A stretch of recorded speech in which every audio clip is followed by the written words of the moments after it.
So I am super duper excited to be teaching this next move. It is a basic mandala. Some people call it a windmill. It doesn't really matter. What matters is it looks cool. The great thing about this move is it's really easy to transition into. It's a long, slow move. It gives your brain and your body just some time to think about where your flow is going to go next. So to learn this, you really want to get comfortable with just having the hoop around your hands. Now, hooping around your hand doesn't require a lot of motion at all. You can keep the hand fairly still and just nudge it forwards in the direction that it's going. So I am nudging it this way because my hoop is going that way. And creating that L shape. The same thing that we did with the lasso, we're creating the L shape so that the hoop is rotating around this bit in between the index finger and the thumb. I want you to get comfortable doing that. I want you to get comfortable putting your other hand in, taking your hand out, putting both hands in, rotating it the other way. To rotate it the other way, I literally just grab the hoop when it's in my palm and just push it with my hand. See? I just want you to get really, really comfortable with that without moving your hand around too much. I like to keep my fingers really, really fixed in place when I'm hooping around my palm. But I have some movement in my elbow, so my elbow is a little bit loose. And that's because as you get better, you'll transition from that into other moves. So don't worry about locking the elbow, just think about locking the hand. So when it comes to doing a mandala, you want to have the hoop around your back or towards your back. In this case, I'm having it away from the camera and facing my body towards the camera. That's a really unhelpful way of explaining it, but you can see what I'm doing here. The hoop is kind of behind my back. It's flat.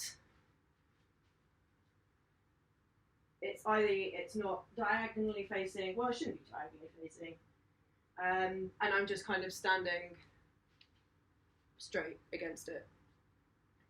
So we're going to do it like that, and then you are just going to pass it around the back of your body and bring it into this hand. So I'm going to show you from behind. So I'm facing forward, my body is a little bit turned so that I can get that nice space between my hoop and the body so that the hoop isn't diagonal. And I'm just going to slip my other hand in and turn my body around. It's easy if you just slightly wiggle your torso so that you're giving the hoop the space that it needs and just making sure that the hoop is in alignment with your body. So to complete the mandala, you're going to bring the hoop up above your head. Just keep it here as best you can and just turn it there, because that can be one of the wackiest moves and you don't want to panic as you change hands above your head.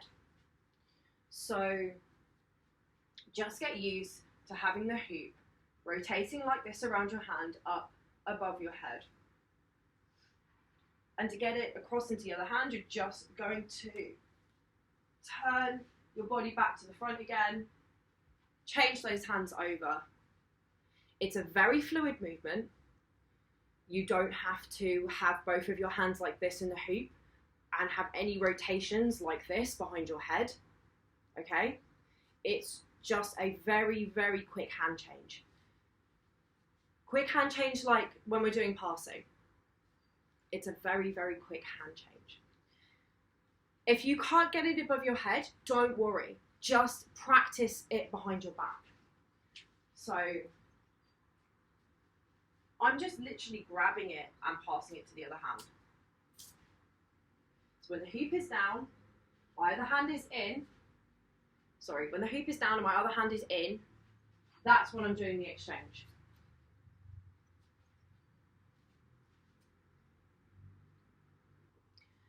So I hope that was clear. So the change is happening here behind the back when the hoop is down, just as when it's above your head, the change is happening in the same way. The hoop is going up this time, the tubing of the hoop is closest to your body, and you're just passing it. If you're really struggling to get this move, just practice passing it back and forth. Sorry.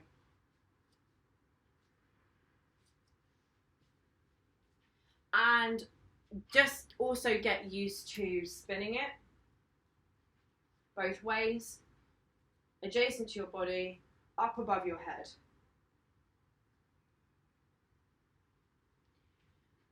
If you're still not getting it, go back to just practicing getting your hands in and out. I want you to feel really confident doing that, because you are going to have to trust your body a little bit with finding the gap, and also, you know, when it's behind your head and you can't see.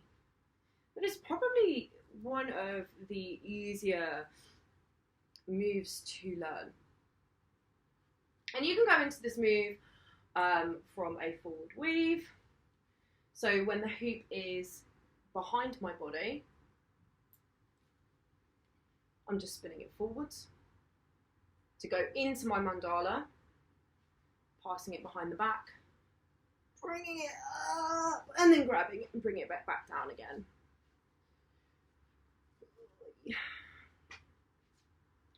I hope that you found this tutorial helpful. Do practice it a lot. It's really one of the base skills. As I said, it's important as an entry move, it's important as a kind of like break within your flow. But you'll also find as you move into more intermediate and advanced moves, there will be elements of spinning the hoop behind your body, spinning it up here and changing it between hands when it's not visible, when your hands aren't in front of your body. So just get really comfortable with it. Try doing it with your eyes closed and just really try and build the muscle memory for this move. And as always, try it both ways. I will see you in the next video.